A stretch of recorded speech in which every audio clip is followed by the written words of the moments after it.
Jangan semua ibadah kita ada zikir lafaznya. Kalau maghrib dengan subuh mungkin kita bisa membaca wirid-wirid. Bacalah wirid, pokoknya semua wirid baca. Tapi di tengah malam ada waktu kita tidak baca apa-apa. Hanya duduk termenung sejenak, kemudian menghadirkan Allah dalam kalbu. Merasa diawasi oleh Allah tanpa ada zikir. Tanpa ada lafaz. Kenapa? Itu namanya zikir rahasia. Karena kalau ada lafaz, nanti ada yang kau kejar. Baca sekian kali supaya rezekimu mudah. Maka zikirmu untuk rezeki. Tapi ketika engkau berdua-duaan dengan Allah tanpa zikir, hanya mengharap ridhonya, tidak ada zikir yang kita ucapkan, hanya kalbu yang merasa dekat.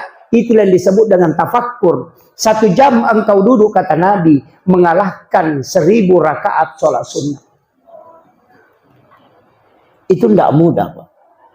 Maka dalam diri kita ini jangan hanya fokuskan pada lafaz. Ada waktunya kita tidak berzikir, tapi mengharapkan kehadiran Allah dalam diri kita.